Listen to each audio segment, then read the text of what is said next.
Hi, it's Sunday night, and I'm Mickey Zeta. I appreciate you joining me.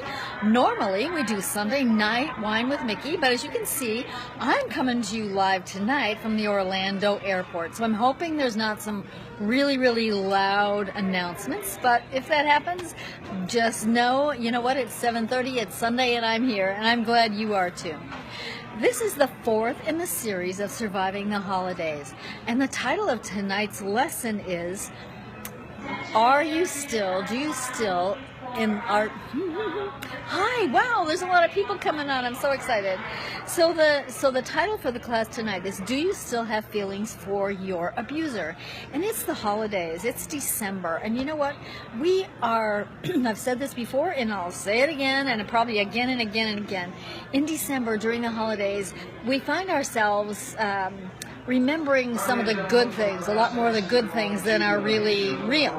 So what I'm talking about is that having feelings for our abuser, being in love with our abuser still, that is real. That's normal. It's absolutely normal. There's an amazing cycle that is so common in domestic abuse, and one of them is that no matter how poorly we were treated or how bad our bruises and hurts and anger is, somehow, somewhere, we still love that guy. I want you to know there's nothing to be ashamed of for that. That's just how it is. We spent a lot of time and we came into the relationship. We came into that abusive relationship with honest and open hearts, and we thought that he was too. And one of the things about abusive men is that they're charismatic and they're kind and they're sweet when they need to be, when they think they need to be. And what that does for us is kind of hook us in. It brings us in like hook, line, and sinker.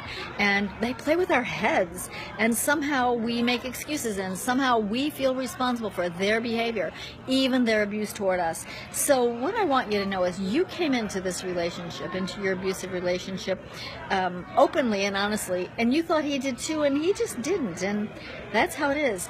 What we did find was that when we just about had enough and we were about ready to leave, he would do something sweet. He would do something nice. He would be kind and loving and maybe bring us flowers, maybe buy chocolate, maybe take us out to dinner unexpectedly. He'd turn on that charm, and we know that it really was just to hook us in. It was just something that would keep us off balance. But we bought it. We bought it, and that's not bad. That's part of the cycle. That's part of who we are. So then we remember the good things. We let go of the hurtful and the nasty and the mean and the manipulation, and we remember the time that he brought us flowers. We remember the good times. It's human nature. So don't beat yourself up for that. There's anything wrong with that. You're just human. Believe it or not, we are just human.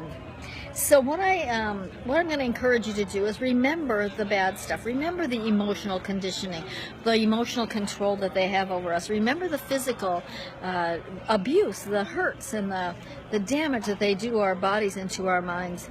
That's all real.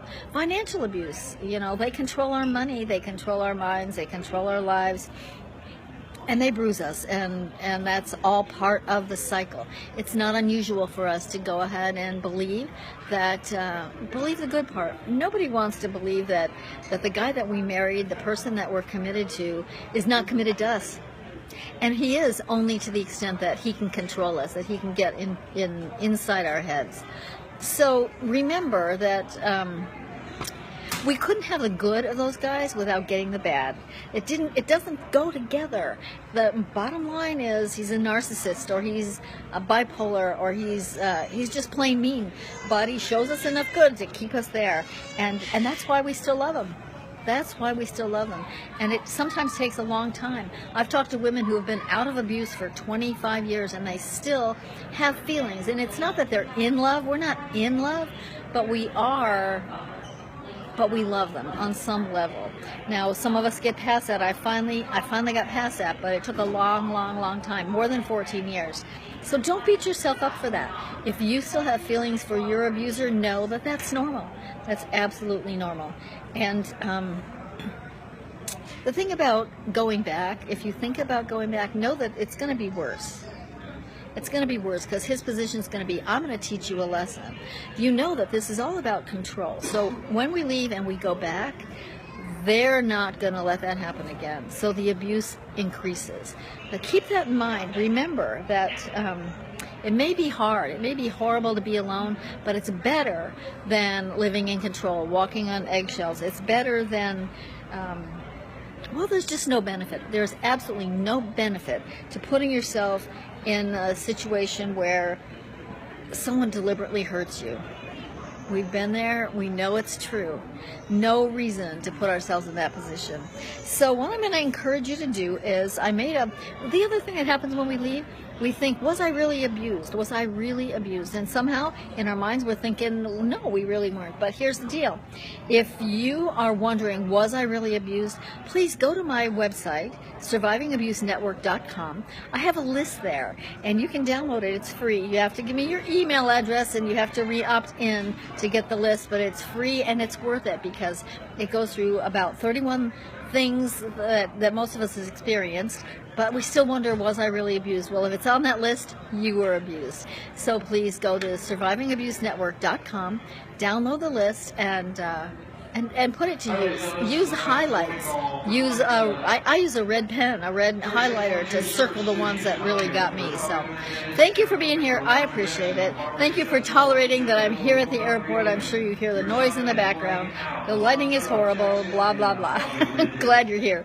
Thank you so much. I'm Mickey Zeta. It's Sunday night with Mickey. Normally I have wine, but I'm in the airport, so that isn't happening.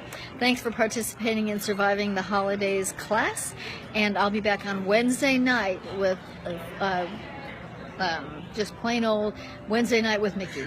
Thank you so much for being here. Please share this with your friends and go to survivingabusenetwork.com. Download that free list. Let me know how it works for you. Good night.